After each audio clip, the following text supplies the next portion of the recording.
We are part of nature as human beings. It's very important for us to connect with the rest of nature. I just love dipping my feet in the sand or in the water. It helps me to be most connected to nature and feel like most at home. I think nature is home for me. It's like another world. You can't actually hear cars, you can't hear people. It's just the woods. There's a stream flowing through it, and it kind of feels like you're the only person in that place. Stand and watch the river flows, passing by and listening to it, and sometimes just throwing sticks into it and watch it flow away. I find that very liberating. I think it's just the peacefulness there. I can be calm, take my time and just relax. I feel very connected to nature, especially the newfound nature that I've seen in Ireland. Oceans and greenery that I've always dreamed about. Whatever you might say about virtual reality and how fantastic technology is, we can never bring this.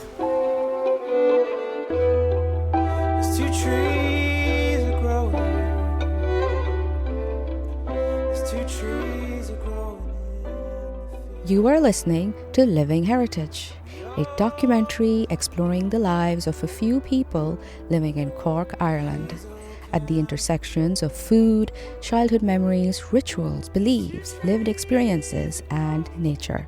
You will hear from people with diverse cultural backgrounds. I am Joanna Dukipati, founder of Good Day Cork, a multimedia hub dedicated to amplify unheard and excluded voices.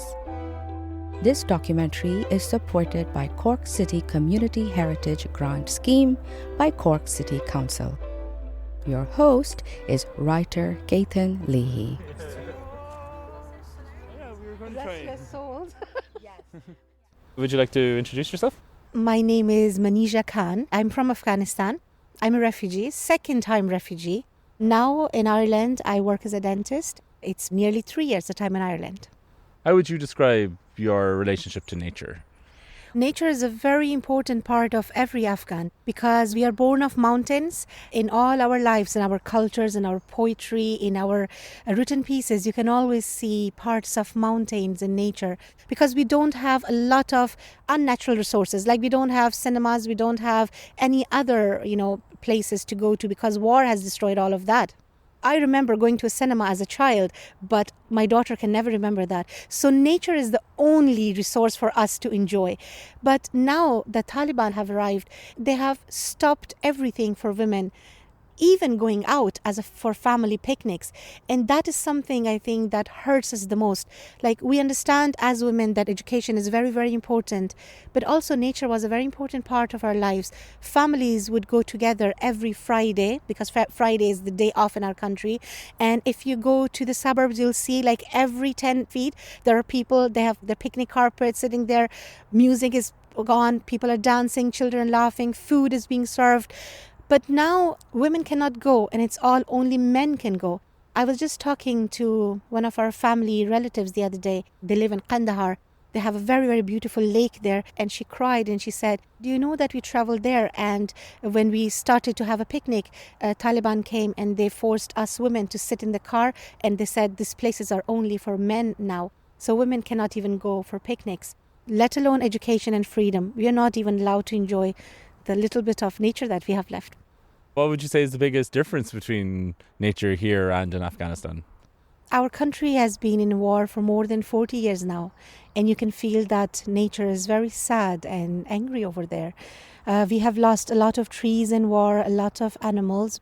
We had lovely panthers, cheetahs that got extinct because of war and, of course, extensive hunting because we had no control over that. Our country had no control over that. So many years of war and kind of colonization has destroyed most of the nature that we had. So now we are just left with the mountains, and many of the countries who kept conquering us, they kept digging under those mountains and took away all the minerals that we had. We had loads and loads of forests and like pistachio lands and pistachio trees, but most of them are burned in war. In my country, though we love nature and we want it to be preserved, but we have so many people that war has destroyed the mentality. For example, trees. People are so hungry in so many areas that they don't care about growing trees, but they care about cutting that tree to keep themselves warm in winters, keep themselves fed.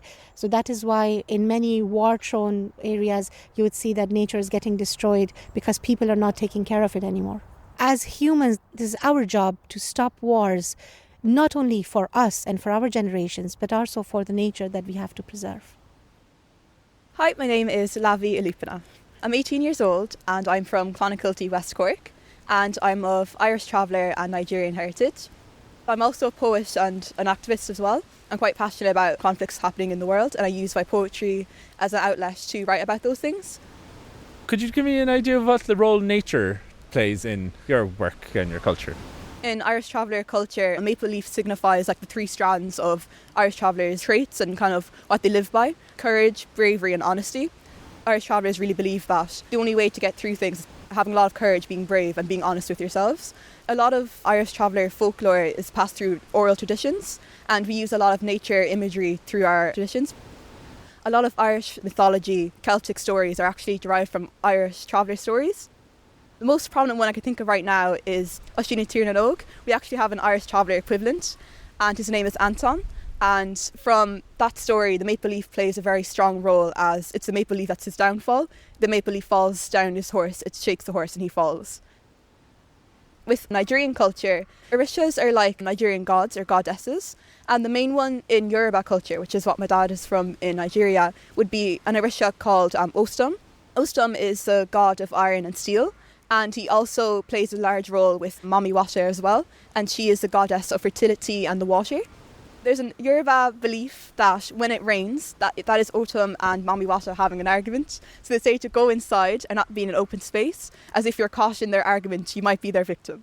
So there's a very strong thing with rain. They also believe, like, for example, there's like a football match and it's starting to rain and it doesn't go right. They're like, oh, that's just the gods, it's not Nigeria, not doing good. Do you yourself have any rituals to interact with nature? I like walking outside barefoot. I probably look like I'm crazy, but I think it's a way for me to get more in touch with nature and kind of like soothe myself down. For me as well, like on St. Bridget's Day, my mum and I will do rituals where we have like a water bowl and we'll put rock salt and we'll have our meditation crystals and we'll leave offerings of flowers for St. Bridget. On my dad's side, I know a lot of people in Nigeria would leave out like sweets or flowers as well, both tie quite strongly, and that's something I do as well. It's like a little offering out for the orishas, or even with our travellers of fairies as well, to come by your door.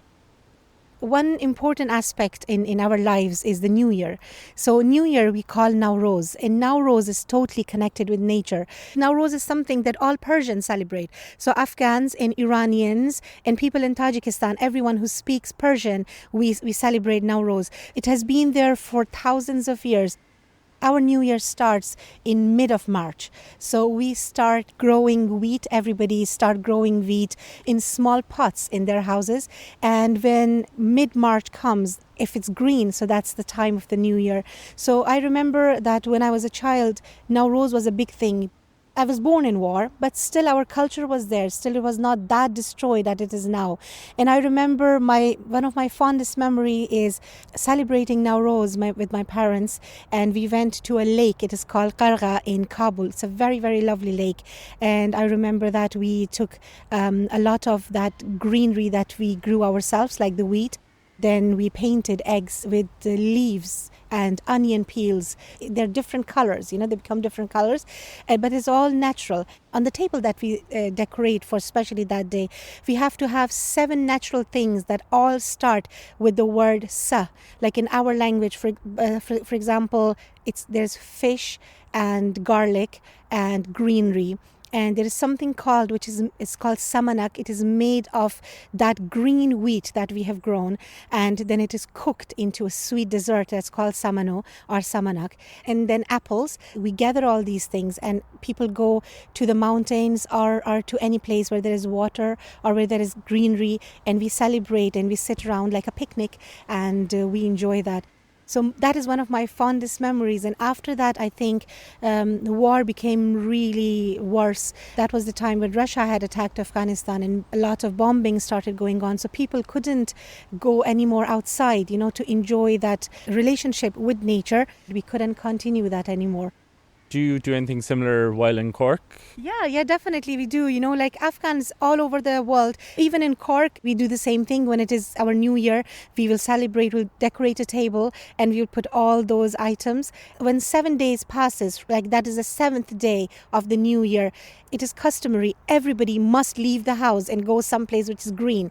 So that resembles that you are starting your new year with greenery and freshness. So we do the same thing here. Is there any particular places in Cork that you find most connect to nature? So for me, being in West Cork, it would be Inchydonny Beach. I just love dipping my feet in the sand or in the water, even though I can't swim, which is the irony. But I just love the smell of salt. It just clears me up and it makes me feel really calm. I think it's just the peacefulness there. There's no everyday things like shops or cars, and no loud, busy go. I can just relax. I can be calm. I can take my time, and I love collecting seashells as well. There's also a park there as well, where we have a bench dedicated to my granddad. And it's a really quiet part of town, and you can really just hear the birds. You like the cars, you can't really hear them. You can even hear the wind whistling in the trees and stuff. So I think those two areas would be what helps me to be most connected to nature and feel most at home. So I think nature is home for me. Why is the magpie particularly attractive as a subject? So I'm sure a lot of people know about the saying, one for sorrow, two for joy. And my nana is the most superstitious person you could think of. And she's always reminding me about the phrase of the magpies. So even when I'm going out and I'll see one, I'll wait there until I see the second one for my good luck. And my nana is really obsessed with them as well. And I think that's where I get it from mostly. I remember one time we stayed for 10 minutes by a wall for the second magpie. And it was a pigeon, and she convinced me it was a magpie. I knew it wasn't, but I just gave in for the superstition. But even saying to superstition, I don't really think it is to me. For me, it's a strong belief. If I see two magpies, I'm having a grand day. And if I see one, well, sure, I'll have a hot chocolate anyway. It'll be grand.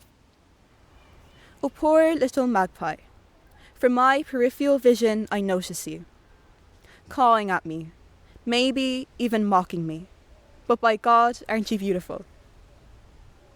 I want to be the silver of your searching, the desire of your yearning, the locks of my hair to drift in your sea, seashells for your tea. From my teeth to grind salt, my legs mottled with sand, my knees scarred and bruising. Would we be at fault? Will you whisper your deception in my jeweled ears, telling me your fears?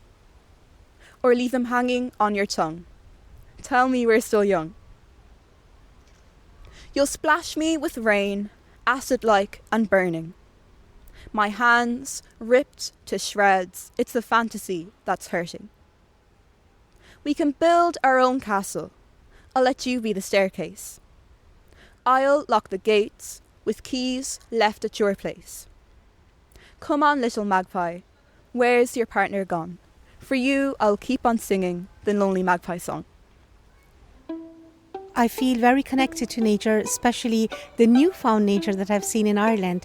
Oceans and a lot of greenery that I've always dreamed about but never got a chance to see in Afghanistan.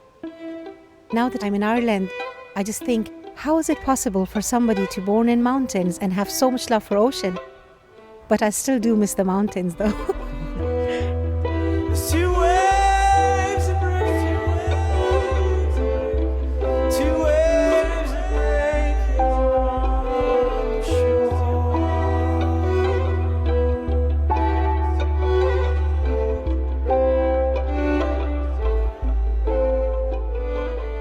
This is the end of part 2 of Living Heritage, created with support from Cork City Community Heritage Grant Scheme by Cork City Council. Published by Good Day Cork, hosted by Cethan Leahy, edited by Daniel Clancy. Music by Justin Grounds.